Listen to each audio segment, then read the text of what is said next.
સુરેન્દ્રનગરમાં mock drill યોજાઈ। સુરેન્દ્રનગરના દૂધરેજ નજીક ટીમ અને જરૂરી સાધનોની ચકાસણી અર્થે તેમજ સ્થાનિક ગ્રામજનોની સતર્કતા ચકાસવા મોક ડ્રીલ યોજવામાં આવી હતી। સુરેન્દ્રનગર જિલ્લાના વઢવાણ તાલુકાના દૂધરેજ નજીક ફૂડ પાઇપલાઇનમાં લીકેજ થતાં જિલ્લા તંત્ર દોડતું થયું હતું। એક વ્યક્તિ ઘાયલ થઈ જતાં ત્વરિત પ્રાથમિક સારવાર આપવામાં આવી હતી। ઘટનાની જાણ થતાં ડિઝાસ્ટર મેનેજમેન્ટ સેલ, NDRF અને ફાયર બ્રિગેડની ટીમ ઘટના સ્થળે દોડી 108 એમ્બ્યુલન્સની ટીમ, પોલીસ, ટ્રાફિક વિભાગ સહિતના સંબંધિત વિભાગોના અધિકારીઓ તુરંત જ ઘટના સ્થળે પહોંચી ગયા હતા। IOCLની પશ્ચિમ ક્ષેત્રની સલાયા મથુરા પાઇપલાઇનમાં ફૂડ ઓઇલ સપ્લાય કરવામાં આવે છે।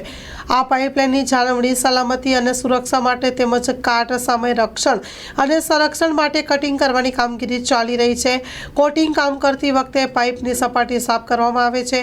આ સપાટી સાફ કરતી વેળાએ થોડું ફૂડ સીપેજ થયું હતું। સાઇટ ઇજનેરો કામગીરી તપાસ કરી રહ્યા હતા ત્યારે માઇનોર સીપેજ ધ્યાનમાં આવતા કંટ્રોલ રૂમને જાણ કરવામાં આવી હતી। Story report by Jayendrasinh Zala, Lakhtar.